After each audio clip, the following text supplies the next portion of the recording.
여러분 옛말에 열 길 물속은 알아도 한 길 사람 속은 모른다 이런 말이 있죠. 근데 여러분 살아보니까 그 말이 맞는 것 같아요? 안 맞는 것 같아요?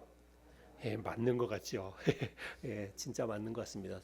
특별히 요즘 진짜 그 속을 알 수 없는 사람이 한 사람 있어요. 누군가 하면 트럼프 대통령입니다. 트럼프 대통령의 그 속을 도대체 알 수가 없습니다. 오늘 이렇게 얘기했다가 또 조금 있다가 또 다른 이야기하고 그래서 트럼프 대통령의 그 말과 그 행동 때문에 요즘 전 세계 모든 사람들이 다 고통받고 있다 이런 생각이 듭니다. 우리 그리스도인들은요 겉과 속이 같아야 됩니다.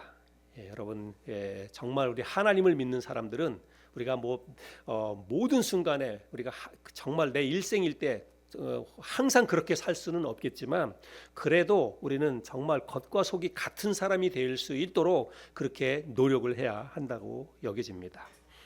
오늘 우리 이 말씀을 통해서 주님에 대한 우리의 믿음과 우리의 사랑이 얼마나 진심인지를 생각해 볼 수 있는 그런 시간이 되었으면 좋겠습니다. 주님을 믿는다고 해서 주님을 사랑한다고 해서 다 같은 믿음이 아니에요. 다 같은 사랑이 아닙니다.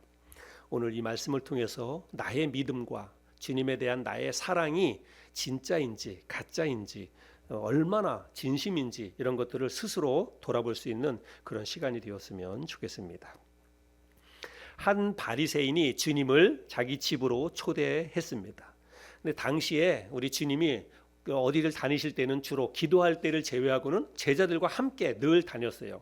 그래서 이 바리새인이 주님을 자기 집에 초대했다고 했을 때에는 제자들도 함께 초대를 받았을 것이다라고 여겨집니다. 그래서 주님과 몇몇 제자들이 이 바리새인의 초대를 받아서 바리새인의 집에 저녁 식사 자리에 초대받아서 가게 되었습니다. 근데 요즘도 그렇지만 우리 집에 누군가를 초대한다는 것은 굉장히 신경 쓰이고 또 굉장히 정말 조심스럽고 힘든 일입니다. 집안 청소도 해야 되지요. 또 손님을 초대했으니까 여러 가지 음식도 마련해야 되죠. 여간 힘들고 어려운 일이 아니지요. 게다가 오늘 이 본문 이야기 당시에는 바리새인들 대부분은 주님에 대해서 반감을 가지고 있었어요. 안 좋은 감정을 가지고 있었습니다. 왜냐하면 주님이 그들이 철석같이 지켰던 이 안식일에 대한 규정을 주님이 너무나 쉽게 안식일에 대한 규정을 어기는 거예요. 그리고 많은 병든 사람들을 고치면서 주님이 뭐라 그러냐면 내 죄 사함을 받았느니라 라고 하면서 마치 하나님처럼 그렇게 사람들의 죄도 용서한다 이렇게 막 선언하는 거예요. 그러니까 이 바리새인들의 입장에서는 신성모독 저자가 도대체 누군데 자기 맘대로 저렇게 율법도 어기고 그리고 자기 맘대로 사람의 죄도 용서한다고 하는가라고 하면서 바리새인들이 굉장히 주님에 대해서 반감을 가지고 있었다는 것입니다. 이런 상황 속에서 공개적으로 이 한 바리새인이 주님을 자기 집으로 초대했다고 하는 것은 이거는 뭔가 그 사람의 마음속에 어떤 숨겨진 의도가 있다라고 하는 것을 우리가 생각해 볼 수가 있습니다. 만약에 그렇지 않고 이 사람이 정말 주님을 대접하려고 하는 그런 마음 때문에 그렇게 주님을 자기 집에 식사 자리에 초대를 했다면 이 사람은 자기 자신의 어떤 신변의 위험을 감수할 만한 그런 용기와 믿음을 가지고 있었어야 했다는 것입니다. 왜냐하면 다른 바리새인들이 그렇게 안 했거든요. 또 다른 바리새인들의 생각 입장에서 볼 때는 그렇게 주님을 자기 집에 초대해서 식사를 대접한다? 이거는 맞지 않는 그런 행동이었기 때문에 그렇다는 것입니다. 주님이 식사하기 위해서 식탁에 앉으셨을 때 근데 전혀 예상하지 못했던 한 사건이 발생하게 됩니다. 한 여자가 향유를 담은 그 옥합을 가지고 와서 자신의 눈물로 주님의 발을 적시고 그리고 자기 머리털로 주님의 발을 씻기고 그리고 비싼 향유를 주님 발에 부었다는 것입니다. 그런데 이 여인이 어떻게 해서 이 바리새인의 집에 들어올 수 있었는지는 성경에 기록이 없기 때문에 잘 몰라요. 근데 분명한 것은 이 여인은 초대받지 않은 불청객이었다는 사실입니다. 아마도 우리나라처럼 이 유대 이 가옥의 형태가 대문, 우리는 뭐 시골 같은 데도 또 이렇게 대문들이 좀 있잖아요. 근데 아마 이 집 바리새인의 집은 대문이 있는 그런 가옥 구조가 아니었기 때문에 누구든지 지나가다가 그냥 이렇게 쉽게 좀 들어올 수 있는 그런 상황이었을 거라고 여겨집니다. 아무튼 이 한 여자는 바리새인으로부터 초대받지 않았습니다. 그럼에도 불구하고 바리새인의 집에 와서 예수님께 눈물로 발을 씻기고 머리털로 발을 씻기고 그리고 향유를 주님 발에 부었다, 그렇게 이야기하고 있습니다. 그런데 중요한 것은 이 성경에 보면 주님께 향유를 부었던 이 여자에 대해서 성경이 뭐라고 기록하냐면 죄를 지은 여자다, 이렇게 이야기를 하고 있습니다. 37절인데요. 우리 같이 한번 37절 읽어볼까요? 시작. 그 동네에 죄를 지은 한 여자가 있어 예수께서 바리새인의 집에 앉아 계심을 알고 향유 담은 옥합을 가지고 와서, 여기 말씀해 보니까 그 동네에 죄를 지은 한 여자가 있다, 이렇게 이야기하고 있습니다. 이 여자가 무슨 죄를 지었는지는 알 수 없습니다. 그런데 중요한 것은 뭐냐면 동네 사람들이 모두가 다 저 여자는 죄인이야, 저 사람은 못된 짓을 했어, 그렇게 다 공개적으로 사람들이 인정할 만한 그런 죄를 지었다. 아마도 부도덕한 그런 성적인 그런 죄를 지었지 않았을까, 이런 생각을 해보게 되는데요. 아무튼 그런 죄를 지은 그런 여인이었다는 것입니다. 그러니까 바리새인의 입장에서 볼 때는 이런 여인을 자기 집에 초대할 리가 전혀 없는 거지요. 그런 여인이 자기 발로 많은 사람이 모여 있는 곳을 찾아왔다는 것은 뭔가 특별한 이유가 있지 않고서야 그렇게 할 수 없어요. 이 여자는 어디를 가나 동네에서 마음 놓고 다닐 수 없는 여자예요. 어디 이렇게 사람들이 있는 앞에 지나다니면 사람들이 다 손가락질하고 막 돌을 던지려고 하고, 그렇게 죄를 지은 여자라고 해가지고 그런 취급을 받고 있었다는 것입니다. 그런데 이 사람이 그것도 바리새인의 집에, 그것도 또 주님과 함께 제자들이 많이 모여 있는, 사람들이 많이 모여 있는 그곳에 스스로 이 여인이 찾아왔다는 것은 뭔가 이유가 있었기 때문이라는 거죠.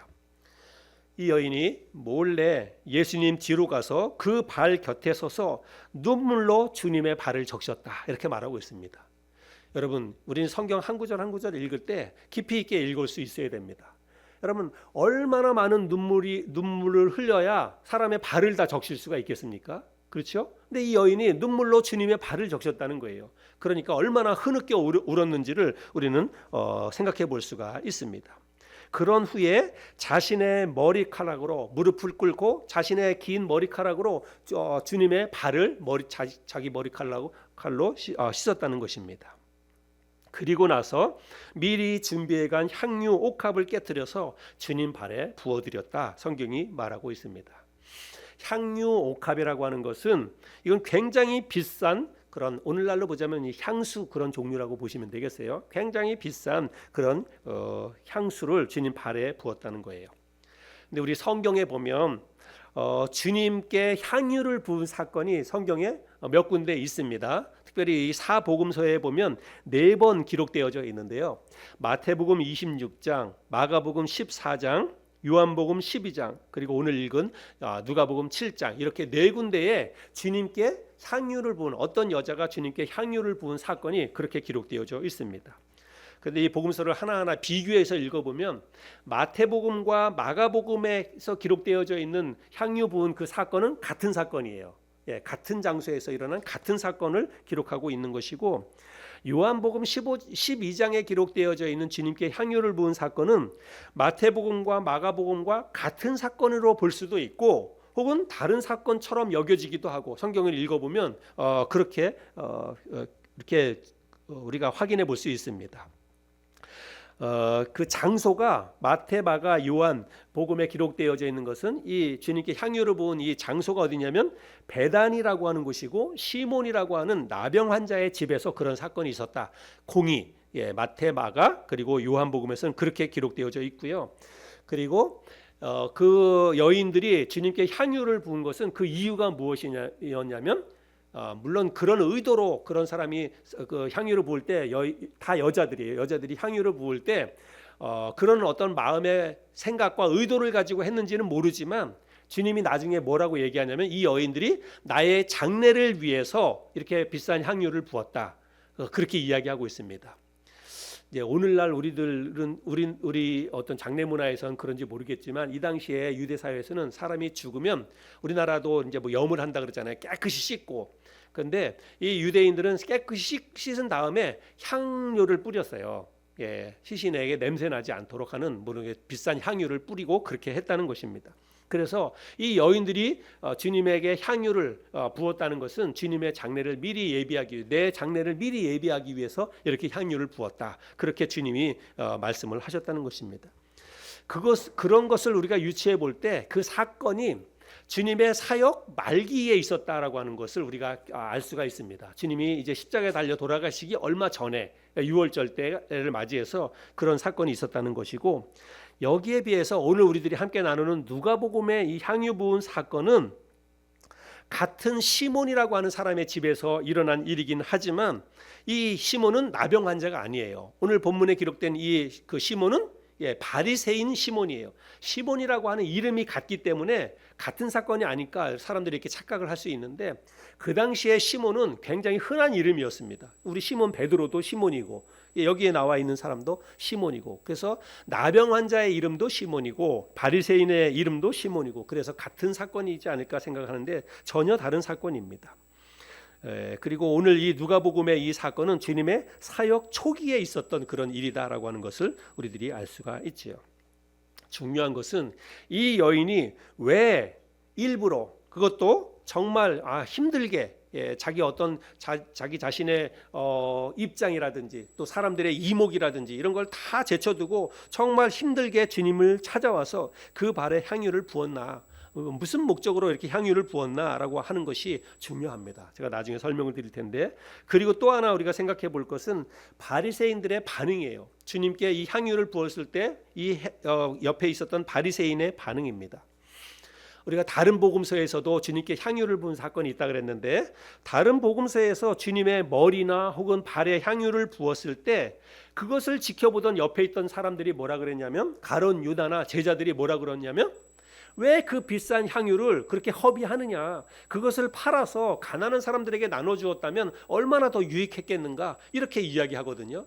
근데 오늘 읽은 이 누가복음에서는 그런 이야기가 전혀 없어요. 예수님의 제자들도 그런 얘기를 안 했고, 그리고 이 바리새인도 그런 얘기를 하지 않았다는 것입니다. 대신 바리새인이 뭐 대놓고 입으로 이야기하지는 않았지만 스스로 자기 생각에 어떤 생각을 가졌냐면 39절에 보면요, 제가 39절을 표준 세번역 성경으로 한번 읽어보겠습니다. 예수를 초대한 바리새파 사람이 이것을 보고 혼자 중얼거리기를, 이 사람이 예언자라면 자기를 만지는 저 여자가 누구며 어떠한 여자인지 알았을 터인데 저 여자는 죄인인데 하였다. 이 그 바리새인이 그 스스로 그렇게 생각을 했다는 거예요. 그러니까 여러분, 이게 무슨 말입니까? 어떤 생각을 했다는 거예요? 저 여자가 분명히 죄인인데 만약에 그 예수님이 진짜 선지자라면 저 여자가 어떤 여자인지 무슨 죄를 지었는지 분명히 알 것이다. 그런데 그걸 알아맞히나 못 알아맞히나 한번 지켜봐야지, 이런 속내를 가지고 그런 생각을 했다고 하는 것입니다. 그러니까 이 바리새인이 주님을 자기 집에 초대한 것은 애당초 처음부터 불손한 의도를 가지고 주님을 초대했다라고 하는 것을 알 수가 있다라고 하는 것입니다. 이 바리새인은 당시 대부분의 바리새인이 그랬던 것처럼 어떻게든지 주님의 이 허물을 끄집어내려고 혈안이 되어 있었다는 거예요. 주님이 그 율법을 어떻게 어기는가, 하나님의 율법을 어떻게 어기는가, 그래서 그거를 딱 증거를 잡아가지고 유대인의 이제 그 어떤 종교 법정에 이 예수를 세우려고 하는 이런 악한 의도를 가지고 있었다는 것입니다. 우리가 그런 것을 또 어떻게 알 수 있냐면, 당시에 그 유대인들은 어느 집에 들어가거나 식사 자리에 가면 밥 먹기 전에 반드시 손과 발을 씻어야 했어요. 그 중동 지방은 먼지가 많은 지방 아닙니까? 그리고 신발도 우리처럼 이렇게 뭐 구두나 운동화가 아니라 다 샌들이에요, 샌들. 그래서 항상 먼지가 많이 묻게 되어 있습니다. 손도 그렇고. 그런데 지저분한 손으로 음식을 그냥 먹는 것은 아주 부정한 일이었고, 그거는 어떤 위생적인 문제뿐만이 아니라 율법에서 음식을 먹기 전에는 반드시 손과 발을 씻도록 그렇게 율법에 규정되어 있어요. 근데 이 바리새인은 율법을 아주 잘하는 사람입니다. 그러면 예수님을 자기 집에 초대하면 우리처럼 뭐 아무 데나 가서 수도꼭지 틀고 물 이렇게 씻으면 좋은데, 그거는 물이 흔한 지역에서는 할 수 있는 일이고, 이 당시 이 팔레스타인 지방이나 여기에는요 물이 흔하지 않아요. 그래서 손님을 누군가 초대하면 가장 먼저 뭘 해야 되냐면 손 씻을 물부터 이렇게 내줘야 되는 거예요. 그래서 손을 씻도록, 그리고 음식을 먹도록. 그게 예의이기도 하지만 그리고 하나님의 율법을 지키는 그런 방법이기도 했다는 것입니다. 그런데 그러면 이 사람이 지금 예수님과 예수님의 제자들을 자기 집에 초대했다면 음식을 대접하기 전에 먼저 뭐부터 해야 되는 거예요? 손 씻을 물부터 내놔야 되는 거예요. 근데 이 사람은 그렇게 하지 않았다는 것입니다. 그렇게 하지 않은 의도가 뭘까요? 그냥 손 씻지 않고 음식을 집어 먹는 것을 보고 그거를 책 잡아 가지고 또 예수님을 공격하려고, 어떤 위험에 빠뜨리려고 그런 악한 의도가 있었다는 것입니다. 44절 45절 성경 말씀에 보면 그 여자를 돌아보시며 시몬에게 이르시되 이 여자를 보느냐? 내가 네 집에 들어올 때 너는 내게 발 씻을 물도 주지 아니하였으되 이 여자는 눈물로 내 발을 적시고 그 머리털로 닦았으며 너는 내게 입 맞추지 아니하였으되 그는 내게 들어올 때부터 내 발에 입 맞추기를 그치지 아니하였으며. 그래서 서로 뭐 입 맞춘다 그래서 입을 맞추는 게 아니라 이렇게 볼키스하는 거예요. 그게 당연히 해야 될 그런 어떤 예의였다는 것입니다. 그런데 이 바리새인은 그렇게 주님께 인사도 하지 않고 발 씻을 물도 내주지 않았다는 것입니다. 그러니까 자기의 어떤 악한 의도를 가지고 주님이 어떤 율법을 어기나 이것을 한번 그 자기 집에 초대해 놓고 나서 그것을 한번 좀 확인해 보려고 예수님을, 악한 의도를 가지고 예수님을 식사 자리에 초대했다는 것을 알 수가 있습니다. 거기에 비해서 죄인으로 알려진 이 여자는 어떻습니까? 이 여자는 많은 사람들의 이목을 뒤로하고 용기를 냈습니다. 그래서 주님을 찾아왔습니다. 이 여인이 바리새인의 집에 주님을 찾아온 것을 우리는 쉽게 생각하면 안 됩니다. 이 여자는 길도 함부로 다닐 수 없는 사람이에요. 많은 사람들로부터 항상 손가락질을 당하고 혹은 돌 던짐을 당하고 언제 어떻게 봉변을 당할지 모르는 그런 여인이었어요. 죄인이었기 때문에. 그럼에도 불구하고 그 모든 것을 다 내려놓고 주님 앞에 나왔다는 것입니다. 그리고 이 사람이 눈물을 흘리고 주님 발 앞에 비싼 향유를 부어드렸는데 그 이유가 뭘지 우리는 묵상해야 됩니다. 왜, 어떤 생각을 가지고 그렇게 했을지를 생각해 봐야 돼요. 틀림없는 것은 이 여인은 자신의 죄와 그리고 손가락질 당하고 있는 이 비참한 삶에 대한 통회하는 마음을 가지고 주님 앞에 나왔을 것입니다. 그리고 어떻게든 용서받고 치유받아서 자기도 다른 사람들처럼 정말 떳떳하게 그리고 당당하게 정말 사람답게 한번 살아보고 싶은 그런 소망이 이 여인에게 있었기 때문에 주님 앞에 그렇게 나왔을 거라고 생각이 됩니다. 주님은 시몬이라는 이 바리새인이 마음에 어떤 생각을 품고 있었는지를 다 아시고 이제 한 가지 비유를 들어서 이 악한 마음을 책망을 하십니다. 그 비유는 뭐냐면 어떤 채권자가 있어요. 채권자는 돈을 빌려주는 사람입니다. 이 채권자에게 빚진 사람이 두 사람이 있었는데 한 사람은 500데나리온의 빚을 졌고 또 다른 한 사람은 50데나리온의 빚을 졌습니다. 이 데나리온이라고 하는 것은 화폐 단위인데 이 당시에 통용되던 화폐인데요. 이 데나리온은 로마 화폐의 단위입니다. 이 당시에는 로마가 세계를 지배하고 있었고 이 특별히 유대 사회를 지배하고 있었기 때문에 이스라엘 나라의 화폐보다는 그 로마 화폐가 더 가치 있고 더 많이 통용되던 그런 시대였습니다. 그런데 이 로마 화폐로 500데나리온의 빚을 졌다. 500데나리온이라고 하는 게 얼마인지를 우리가 알아야 되는데 1데나리온은 노동자 하루의 품삯입니다. 오늘날로 보자면 오늘날은 뭐 노동자 하루의 품삯이 한 10만 원 정도 된다고 하면 그러면 500데나리온의 빚을 졌다. 그러면 얼마의 빚을 진 거예요? 계산이 안 돼요. 500데나리온. 1데나리온은 10만 원. 5천만 원이죠. 5천만 원. 5천만 원의 빚을 졌다는 것입니다. 그리고 50데나리온의 빚을 졌다. 그러면 이 사람은 500만 원의 빚을 졌다는 것입니다. 5천만 원 빚 졌다. 꽤 많은 빚을 진 거죠. 꽤 많은 빚을 지었습니다. 그런데 만약에 돈을 갚지 못하면 돈을 빌렸다가 갚지 못하면 어떻게 되는 걸까요? 오늘날 돈을 빌렸는데 갚지 못하면 어떻게 됩니까? 감옥에 가요. 아주 큰 빚을 져가지고 큰 빚을 져서 갚지 못하면 감옥에 갈 수도 있지요. 근데 이 당시에는요 노예제도가 있었거든요. 노예제도가. 그래서 만약에 빚을 졌는데 특별히 500데나리온은 엄청나게 큰 빚을 진 거예요. 이 당시에.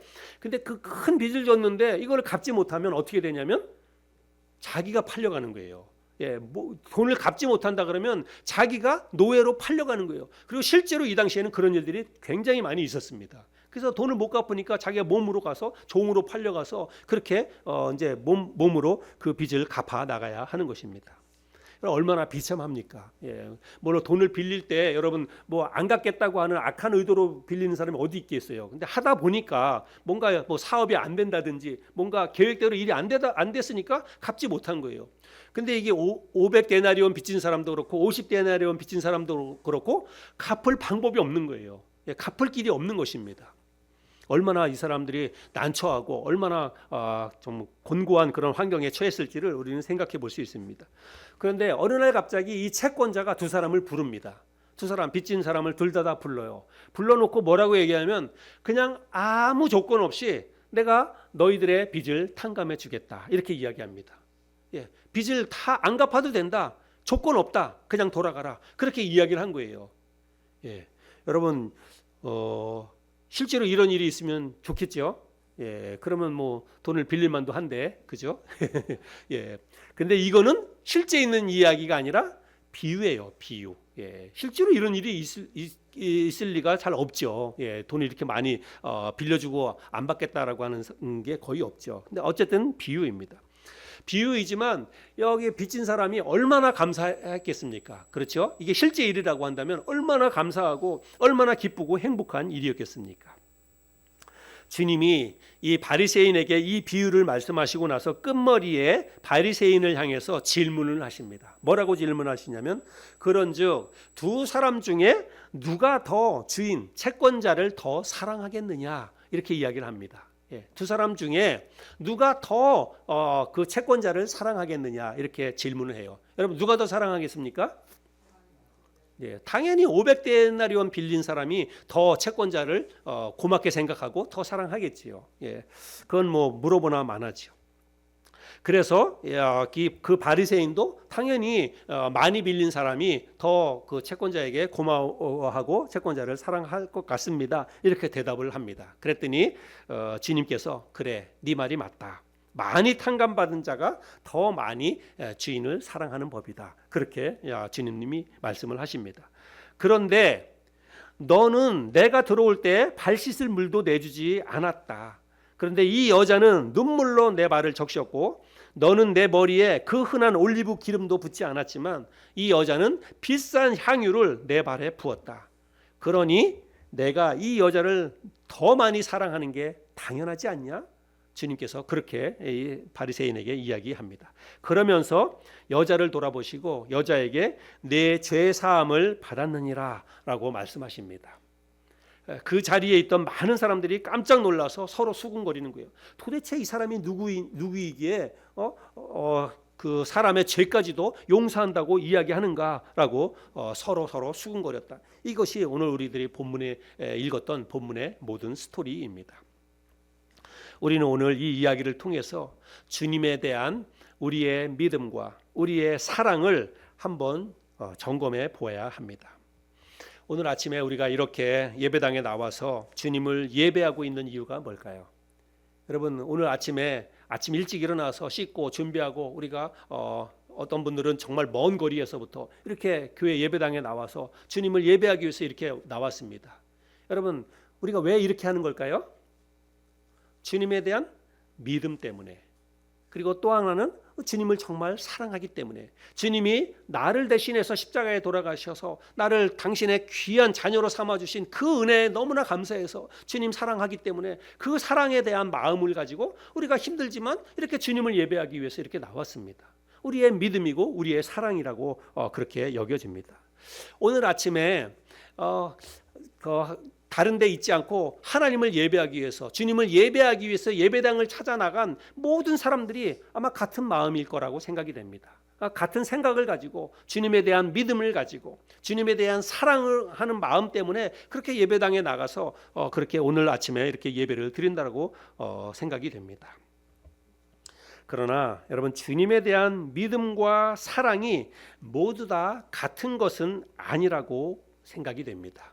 제가 서두에 열 길 물속은 알아도 한 길 사람 속은 모른다라고 말씀을 드렸는데, 마치 그런 것처럼 그 속에 어떤 마음이 있는지는 각기 다 다를 것이다 라고 생각이 됩니다. 주님에 대한 믿음, 주님에 대한 사랑 다 같지 않죠. 오늘 아침 우리가 주님을 예배하기 위해서 이렇게 교회 예배당에 나왔지만 다 같은 믿음이고 다 같은 사랑은 아닐 거다, 그렇게 생각이 됩니다. 물론 우리가 비록 악한 의도로 주님을 자기 집으로 초대했던 그 바리새인 같지는 않겠지만, 어쩌면 우리의 마음속에서도요, 순수하지 못한 마음으로 주님을 믿고 있거나 순수하지 못한, 깨끗하지 못한 그런 마음으로 입에 발린 소리로 주님을 사랑한다고 고백할 수도 있다는 사실입니다. 주님을 마치 요술램프처럼 내 자신의 어떤 필요나 유익을 위해서 문제 해결의 수단으로 그렇게 주님을 생각하는 사람도 솔직히 없지 않다는 것을 우리가 잘 압니다. 그러다가 뜻대로 소원이 이루어지지 않으면 불평하고 원망하고 토라져서 등지고 떠나고, 내가 언제 주님을 믿었나, 내가 언제 신앙생활을 했나 라고 생각하면서 그저 세상으로 다 가버리는 그런 사람도 적지 않아요. 한때는 주님을 믿는다고 고백하고, 또 한때는 주님을 뜨겁게 사랑한다고 고백하고 손들고 찬양하고 눈물 흘리며 찬양했지만, 정말 그렇게 순수한 마음으로 계속해서 우리가 주님 믿고 신앙생활에 나가야 되는데, 내가 원하는 대로 내 삶이 풀어지지 않고, 내가 주님 앞에 기도하고 주님께 도움을 요청했는데도 주님이 들어주지 않는 것 같고, 그러다 보니까 정말 주님을 믿어도 별 소용이 없는가 보다, 이런 마음에 시험이 들고, 그러다 보니까 언젠간 그냥 나도 모르는 사이에 한 발짝 한 발짝 주님으로부터 멀어지고 교회로부터 멀어지다가 아예 신앙생활에서 멀어진 사람들이 여러분 얼마나 많이 있는지 모릅니다. 겉으로는 그럴듯하게 잔치상을 차려놓고 주님을 초대했던 이 바리새인, 이 사람은 정말 순수한 마음과 순수한 믿음으로 주님을 대접하려고 자기 집에 주님을 초대한 게 아닙니다. 어떻게 해서든지 주님으로부터 흠집을 끄집어내서 주님을 공경에 빠뜨리려고 하는 악한 저희를 가지고 주님을 자기 집에 초대했습니다. 그러면서도 겉으로는 다른 사람들 볼 때 내가 주님을 대접한다고, 주님의 제자들을 우리 집에 초대해가지고 그럴듯하게 차려놓고 맛있게 식사를 대접하겠다고 그렇게 허울 좋게 겉모습으로 보이는 거예요. 그러나 그의 마음속에는 주님에 대한 사랑도 없었고 주님에 대한 믿음도 전혀 없었습니다. 오히려 더 그 반대의 것들로 가득 차 있었다는 사실입니다. 거기에 비해서 죄인으로 손가락질 당함을 개의치 않고 스스로 주님을 찾아와서 눈물로 주님의 발을 적시고 자신의 머리털로 주님의 발을 씻기고 비싼 향유를 부어드렸던 이 여인, 여러분, 이 여인은 정말로 주님에 대한 믿음이 있었습니다. 주님께 나아가면 이 내 더러운 죄악도 깨끗이 용서받을 수 있을 것이다. 주님이 나를 깨끗이 정결하게 씻어 주실 것이다. 그래서 나도 당당하게 사람들처럼 대접받으면서 한번 이 세상을 내가 살아볼 수 있을 것이다. 이런 마음과 이런 믿음을 가지고 주님 앞에 나왔다는 것입니다. 그리고 자기가 비싸게 마련해 놓았던 그 향유를 아깝지 않게 깨트려서 주님의 발 앞에 부어 드렸다는 사실입니다. 주님을 믿고 따른다고 하면서도, 또 주님을 사랑한다고 하면서도 우리의 삶 가운데 내 것에 대해서 얼마나 주님에 대해서 그 사랑을 표현하고 있는지, 사랑해 한다고 하면서도 얼마나 주님에게 대해서는 우리가 인색한지 우리 자신들을 보게 됩니다. 내가 정말 주님을 사랑하고 있다면 내 시간도, 내 물질도, 내 몸도, 내 마음도 주님께 정말 조금이라도 더 드릴 수 있어야 되는데, 정말 우리가 내 자신을 위해서 살아가는 그런 어떤 삶의 모습은 풍족하지만 주님께 드리는 데에는 너무 인색하지 않습니까? 10,000원짜리 하나 드리는 것도 우리가 그렇게 갈등하고 고민하고 쉽게 드리지 못하는 우리 자신들을 보게 됩니다. 우리는 과연 어느 쪽의 사람일까? 바리새인 쪽에 가까운가? 아니면 이 향유 옥합을 부어드렸던 이 여인 쪽에 가까운가? 쉽게 나는 당연히 이 여인 쪽에 가깝습니다. 우리가 쉽게 그렇게 대답할 수 있을까요? 많이 탕감받은 자가 당연히 더 많이 사랑하는 법이죠.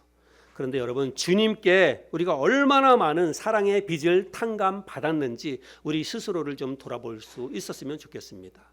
여러분, 저와 여러분들이 주님 앞에 탕감받은 게 여러분 500데나리온 뿐이겠습니까? 예, 우리는 내 노력과 그 수억의 돈을 갖다 바쳐도 내 자신의 죄 문제를 해결할 수 있는 사람이 어디 있습니까? 죽음의 문제를 해결할 수 있는 사람이 어디 있습니까? 주님께서 내 모든 죄악을 그렇게 당신의 몸을 찢겨서 모든 물과 피를 다 쏟으셔서 십자가 위에 달려 돌아가셨기 때문에 그 주님의 사랑으로 인해서 내 모든 죄가 탕감받은 거 아닙니까? 이 세상에 우리보다 더 많은 그 빚을 탕감받은 사람들이 어디 있습니까? 그러면 그렇게 주님으로부터 많이 탕감을 받았다면 그러면 우리도 주님을 그만큼 더 사랑해야죠. 더 많이 사랑해야죠. 주님을 믿고 따른다고 해서 날마다 주님을 사랑한다고 고백하고 찬양한다고 해서 다 같은 믿음과 다 같은 사랑은 아니라고 하는 것, 오늘 우리가 말씀을 나눠보았습니다. 내가 진심으로 주님을 믿는다면, 내가 진심으로 주님을 사랑한다면 이 여인처럼 행동으로, 삶으로 우리의 믿음과 우리의 사랑을 주님 앞에 보일 수 있어야 된다고 믿습니다. 우리의 시간도, 내 몸도, 내 물질도 주님 앞에 더 많이 드릴 수 있는 저와 여러분이 될 수 있기를 바랍니다.